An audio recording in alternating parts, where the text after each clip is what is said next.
Justin, do you remember the first day that your judge said, or the first day that your judge said you're going to surrender to prison at Taft?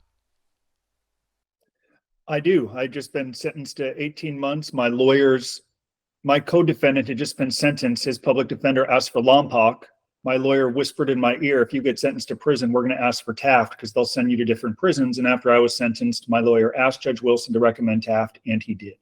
When your judge said you're going to Taft for what was it, 18 months, tell us about what your thoughts were of how your life would change during that time that you were going to be serving. It was harder than I thought to get sentenced. In my mind, I thought it's great to have clarity, but in the back of my mind, I had held out hope that maybe I would get probation.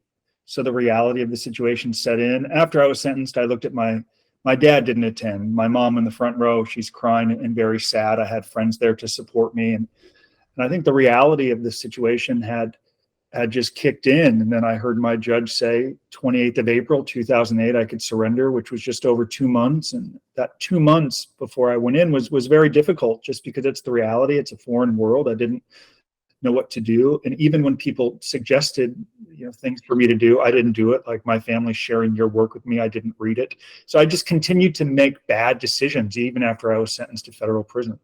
Did you have any idea of what life would be like for you on the other side of the journey, or what level of thought did you give to that?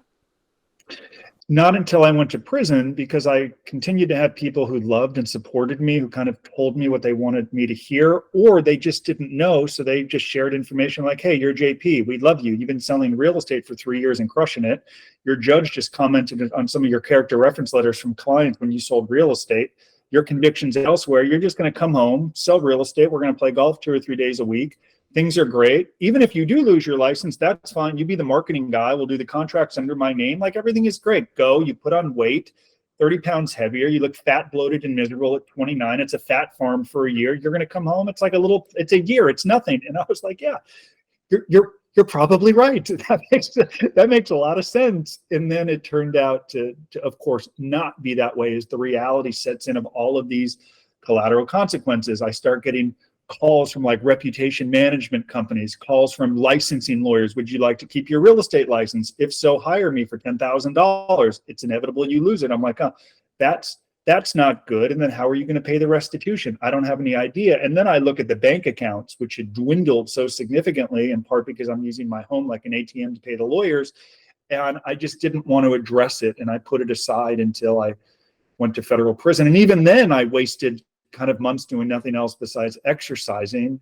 And the reality really kicked in fall of '08. What was looming for me on the other side.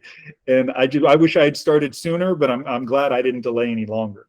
So I think it's important that other people realize that every individual goes through those similar scenarios where they're thinking about what's coming, but they're not necessarily thinking about what can I create? How do I work my way through a crisis?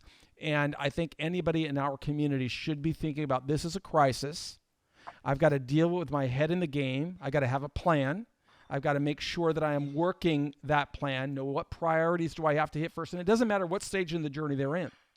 But the sooner people start architecting that plan, the more effective they become. And I'm really glad that you're helping our community. Well, before you go, architecting that plan does require an openness and honesty that I'm a convicted felon in prison. Even after I was in prison for 2 months, when you were writing articles on michaelsantos.net, when you would interview prisoners and write their story, you interviewed me and you wrote the story, and I saw the draft in the quiet room. And I'm like, well, you can't use my name, Michael. And you're like, well, you're in prison. Let's talk about what you're doing in prison, what you're hoping to do. Well, you can't use my name. I don't want people to see it. And you changed it to Adam. And then a few weeks after that, I realized, like, I'm in prison. I'm doing absolutely nothing to prepare. I'm here pretending that, this isn't happening. When Google, I know, because every time my mom would visit, she'd say, your press release is still number 1, 2, and 3 on Google.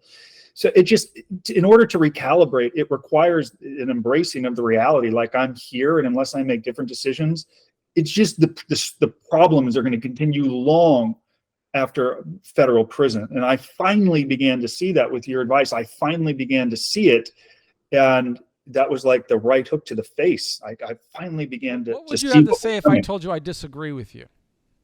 Disagree with what portion? Every part of what you just said. Because what you just said is that everybody should follow that same path.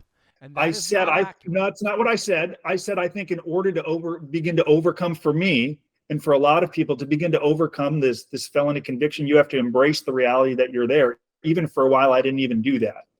So I'd love to hear how you see it differently. I am going to tell you why I disagree. That was right for you. That was right for you. And when we crafted a plan for you, it was for Justin. It is not boilerplate. I talked to a guy this morning who's a really successful guy in business. He's going to prison. His reputation is very important to him. His name is not currently in a press release. He has been sentenced. He is on his way. There is a very good likelihood that there will not be a press release. And he makes a lot of money. And he says, if I come out and be Justin, he didn't say if I come out and be Justin, if I pursue the path that worked for Justin, it will cost me significantly. That's why I disagree. I would say that every individual has got to define success. And the plan that worked for me or the plan that worked for you may not be the right plan for everybody. Our strategy is to define success first. Second, create a plan that is most likely to get you that success. Understanding the risks and the rewards. We've got to do a SWOT analysis of that plan. Strengths, weaknesses, opportunities, and threats. And then say, if something happens, my plan is going to allow me to pivot and adjust. You and I created a plan that worked for us. Be open, be transparent, own it, move forward, and that works for us. Might not work for everybody. I was making the presumption that the majority of people going into prison are having those releases, most need to recalibrate, start a new career, or do something differently. There are certainly some situations where some might not have the dreaded releases, might be in a different position where they don't need to speak so openly and honestly about it. That I don't disagree with. That advice was working under the presumption someone was enduring that reputational fallout like me. So what I just want our members in our community to know is we don't give boilerplate guidance to anyone. We would never ask anybody to do anything we didn't do. We did it, but it was methodical. It was understanding how are we defining success. That's what I would encourage you to do. If you haven't been sentenced yet, think it through now. If you've been sentenced and you're looking at the next stage, define success now. Have a mitigation strategy at every stage of the proceeding. Then create a plan, put priorities in place, make sure that you are taking action in accordance with your plan, build your tools, tactics, and resources, modify it as you need to, make sure that you have an accountability metric to measure your progress, and execute your plan. That way you're in control. It's the pathway to restoring confidence. And so it's worked for me. It's what I tried to share with you. But I want to say, I think that you've did an amazing plan, but it was Justin's plan. It's not the same plan for Bob or Steve. All right? Everybody should learn about how do I master this? Because this is about mastery, not boilerplate templates. Mastery. That's what I want our community to understand. Yeah, good.